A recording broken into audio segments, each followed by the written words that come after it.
তিনটা দল বেশি সংস্কারের পক্ষে না, সেহেতু আমরা নোট অফ ডিসেন্টটা বাদ দিয়ে আমরা এটাকে পাশ করব। কারণ আপনি এক দুইটা দল, কারণ মেজরিটি মাস্ট বি গ্রান্টেড, যেটি মেজরিটি হবে সেটাই গ্রহণ করা হবে। তখন বিএনপির কথা হচ্ছে যে আমরা নোট অফ ডিসেন্ট দিয়েছি, তাহলে জনগণের হাতে ছেড়ে দেন। জনগণ যদি মেনে নেয়, জনগণ আমরা যে জায়গায় নোট অফ ডিসেন্ট দিয়েছি আমরা জনগণের হাতে ছেড়ে দেন। জনগণ যদি বলে যে না আমরা এই সংস্কার চাই, তাহলে আমরা মেনে নিব। স্বরাষ্ট্রমন্ত্রীর পক্ষ থেকে প্রথম প্রস্তাবটা আসে গণভোটের, এবং তখন দ্বন্দ্ব তৈরি হয় গণভোটটা কি আগে হবে নাকি পরে হবে, এটা নিয়ে দ্বন্দ্ব হয়। জামাতের পক্ষ থেকে বলা হয়েছে গণভোটটা আগে হতে হবে, আর বিএনপি এবং এনসিপির পক্ষ থেকে বলা হয়েছে গণভোটটা একই দিনে হলে কোনো সমস্যা নেই। এখন এনসিপিটা একটা নতুন দল, অভিজ্ঞতা কম, বিএনপির অতীত ইতিহাসটা একটু কম জানা আছে। জামাত একসাথে অনেকদিন সংসার করেছে, অতীত ইতিহাস জানে। গণঅভ্যুত্থানের পরবর্তী 1991-তে সেম একটা 3 জোটের রূপরেখা হয়েছিল, সেখানে কিছু সংস্কারের রূপরেখা প্রস্তাবনা আসছিল। সেখানে একটা সংস্কার ছিল তত্ত্বাবধায়ক সরকারের অধীনে ইলেকশন, বিচার বিভাগ থেকে আইন বিভাগ থেকে, এই বিভাগ থেকে নির্বাহী বিভাগ থেকে বিচার বিভাগ আলাদা করার জন্য কিছু রূপরেখা হয়েছিল। বিএনপি ক্ষমতা আসার পরে সেই রূপরেখাকে অস্বীকার করেছিল। আপনি নির্বাচন আগে সেটা মানুষকে জানান যে আমার সাথে প্রতারণা হচ্ছে, আপনারা না ভোট দিবেন। আচ্ছা, কারণ আমি যদি ক্ষমতা আসি, আপনি দেখেন বিএনপিকে মানুষ ভোট দিয়েছে দুইটা জিনিস দেখে। একটা হচ্ছে ওনাদের নিজস্ব একটা নীতিমালা দিয়েছে, 31 দফা দিয়েছে।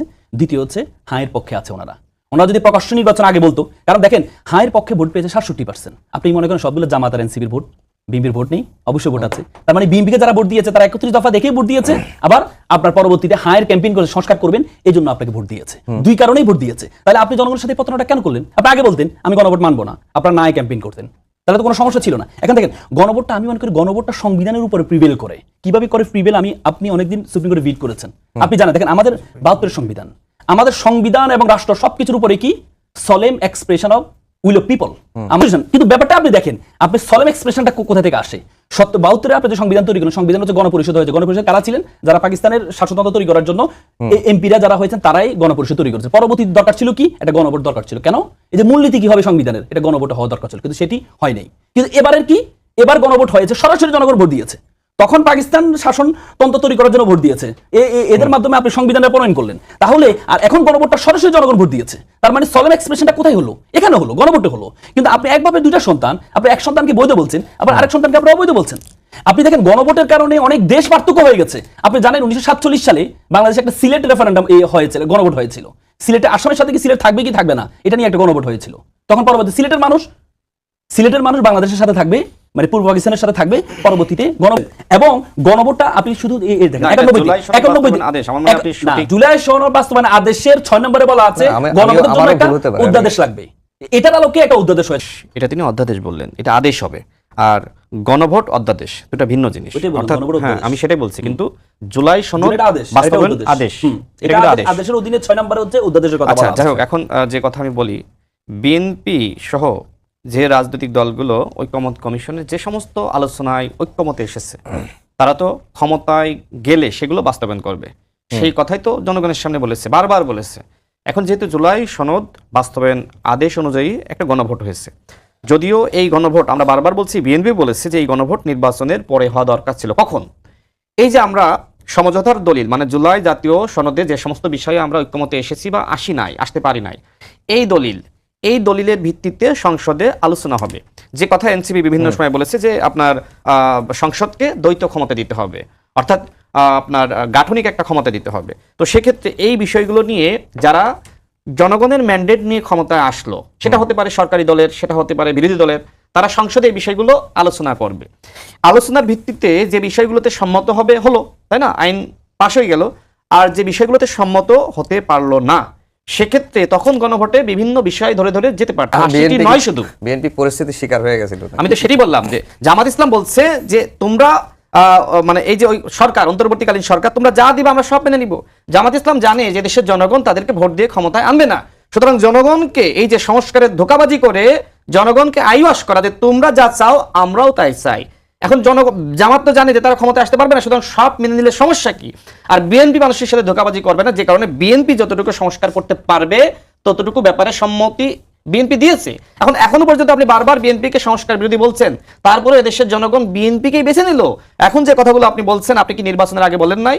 টকশোতে আপনি এখন যে কথাগুলো বলেছেন, এমন না যে আপনি বিরোধী দল হওয়ার কারণে আপনি আসলে অপোজিশনে গেছেন, বিষয়টা তো এরকম না। ঐক্যমত্য কমিশনে আপনি অপোজিশন ছিলেন, গণঅভ্যুত্থানের পরেও আপনি অপোজিশন ছিলেন, সবসময় তো মোটামুটি ছিলেন, মানে অভ্যুত্থানের পরে। সুতরাং জামাত ইসলাম এখনো এই কথাগুলো বলেছে, ভবিষ্যতে বলবে, তারপরে দেশের জনগণ বিএনপিকে বেছে নিচ্ছে। এখন জামাত ইসলাম যদি এত ভালো হয়, তারা নির্বাচনে আগামীবার নির্বাচনে ক্ষমতায় যাক, ক্ষমতায় গিয়ে সব বাস্তবায়ন করুক। তবে আসলে উপকৃত হয়েছেন আজকে সেই বিএনপি আপনার কাছে খারাপ হয়ে গেল, বিএনপি চাঁদাবাজ হয়ে গেল। তো বিএনপির বিরুদ্ধে তো সব থেকে বেশি অভিযোগ আপনি দেন যে বিএনপি 1 থেকে 6 পর্যন্ত খারাপ ছিল। সেই খারাপ সময়ের সঙ্গী আপনি ছিলেন, সেই সময় তো বলেন নাই যে বিএনপি খারাপ, মানে ওই সময় ভাগ পেয়েছিলেন। আর বিএনপি এখন আপনাদেরকে যখন জোটে নিতে চায়নি তখন বিএনপি হয়ে গেছে খারাপ। কারণ জামাত ইসলামকে যদি বিএনপি জোটে নিত সেক্ষেত্রে কি হতো? সেক্ষেত্রে বাংলাদেশে অবশ্যই এই যে অপোজিশন, সেই অপোজিশনের ঘাটতি হতো। স্বাভাবিকভাবে বিএনপি চায়নি যে বাংলাদেশে শুধুমাত্র একটা দল বা বাকশালের মতন কোনো সিস্টেম হবে। এই জন্য বিএনপি অভ্যুত্থানের পরে যারা যুগপৎ আন্দোলন ছিল তাদেরকে নিয়েই কিন্তু বিএনপি পথ চলেছে। জামাত ইসলাম যেহেতু যুগপৎ আন্দোলনে ছিল না, জামাত ইসলাম তার মতো করে নির্বাচন করেছে, এটা নিয়ে আফসোস করার কিছু নাই। ভাই বললেন যে পরবর্তীতে মাগুরা ইলেকশনের কথা তিনি প্রসঙ্গ আনলেন। আমরা জানি 86 নির্বাচনে কারা জনগণের সাথে বেইমানি করে এরশাদের সাথে গিয়েছিল, অবশ্যই জামাত, আওয়ামী লীগ। সুতরাং এখন আপনি কাকে বেইমান বলবেন আর কাকে বলবেন না সেটা আপনাকে ভাবতে হবে। আপনি বিএনপিকে একবার বেইমান করলে, বেইমান বলার সুযোগ পেলে আপনাকে 100 বার বেইমান বলার সুযোগ বাংলাদেশে কিন্তু রয়েছে। আপনি কখন কখন বেইমানি করেছেন আপনি নিজেও জানেন, আমি নতুন করে বলে সময় নষ্ট করতে চাই না। দেখেন, তিনি বলেছেন যে বিএনপি হাভোট দিতে বলেছে। আমি আগেই ব্যাখ্যা করেছি, নোট অফ ডিসেন্টের কারণে গণভোট হয়েছে, তিনি এই কথা বললেন। দেখেন, এটা না, এটা সঠিক না। বরং ঐক্যমত কমিশনে এই নোট অফ ডিসেন্ট এটা গ্রহণ করেছিল, কিন্তু পরবর্তীতে তারা আসলে প্রতারণা করেছে। আমার কথা হলো যে আপনাদের সবকিছু লাগবে, কোনো সমস্যা নাই, কিন্তু কথা হলো যে আপনারা 9 মাস আলোচনা কেন করলেন? অবশ্যই সেখানে ভিন্ন মতকে আপনারা গুরুত্ব দিয়েছেন বলেই তো 9 মাস আলোচনা হয়েছে। 9 মাস শেষে এসে বলছেন যে না, এই আলোচনা কোনো গুরুত্ব নাই। আর বিএনপি একটা চক্রান্ত যেটা বুঝতে পেরেছিল সেটি হলো, দেখেন, যেটা আসিফ মাহমুদ পরবর্তীতে বলেছে যে ডিপ স্টেট তাদেরকে বলেছিল যে 2029 সাল পর্যন্ত ক্ষমতায় থাকার জন্য। এখন বিএনপি যদি ওই সময় আসলে এটা না মেনে নিত, যেটা আপনি বলছেন যে বিএনপি কেন মেনে নিল, না মানলে তো এই ডিপ স্টেটের খপ্পরে বাংলাদেশ যেত, আরেকটি একাগ্র সৃষ্টি হতো। তখন কি জামাত ইসলাম ভালো থাকতে পারতো? বলেন। আজকে আপনি জামাত ইসলাম মানে অপোজিশনে আছেন, বিএনপি সরকারে রয়েছে, এনসিপি অপোজিশনে রয়েছে, সবাই তো গণ অভ্যুত্থানের শক্তি। কিন্তু আজকে আপনি যেভাবে আওয়ামী লীগের সাথে বিএনপিকে আপনি তুলনা করছেন, একবার চিন্তা করেন তো। প্রতারণা করছেন, আপনাকে এটা মানুষকে এই প্রতিবাদ করা এটা বিরোধী দলের কাজ না? হ্যাঁ, অবশ্যই অবশ্যই। আপনি যে জনগণ দেখেন, এবারে যে বেসিক যে সংস্কারগুলো আছে, এবার রিসেন্টলি আপনার যে অধ্যাদেশগুলো, 133টা অধ্যাদেশের মধ্যে 12টা অধ্যাদেশে ল্যাপস করে দিচ্ছেন ওনারা, মানে এটা উত্থাপন করবেন, অটোমেটিক এটা বাতিল হয়ে যাবে। সেই বেসিক অধ্যাদেশগুলো কি জানেন? গুম প্রতিরোধ অধ্যাদেশ। সেই অধ্যাদেশ কি জানেন? বিচারপতি নিয়োগের অধ্যাদেশ, সচিবালয়, সুপ্রিম কোর্টের সচিবালয় এর প্রতিষ্ঠার অধ্যাদেশ। মানে যে আমাদের দেখেন, এবারের সরকারটা, এবার গণ অভ্যুত্থান পরবর্তীতে মূল উদ্দেশ্য ছিল শাসনতন্ত্রের কাঠামো পরিবর্তন করা, শাসক পরিবর্তন করা না পরবর্তীতে। তাহলে শাসনতন্ত্রের কাঠামো কিভাবে পরিবর্তন হবে? 1-11 কিভাবে আসছে? আপনি 1-11 পরবর্তীতে যে 17-18 বছর ফ্যাসিজমে বাংলাদেশ কিভাবে ছিল, কেন ছিল? শুধুমাত্র হচ্ছে আমাদের এই যে আমাদের আইনের যে দুর্বলতাগুলো আছে, যেমন বিচারপতি নিয়োগের ক্ষেত্রে আপনি তত্ত্বাবধায়ক সরকার যখন বাতিল করে দিল, কার মাধ্যমে? আদালতের মাধ্যমে। আদালতকে ব্যবহার করে। তাহলে আদালতের যে যাদেরকে ব্যবহার করেছে তারা কিভাবে নিয়োগ হলো? পলিটিক্যালি নিয়োগ হয়েছে।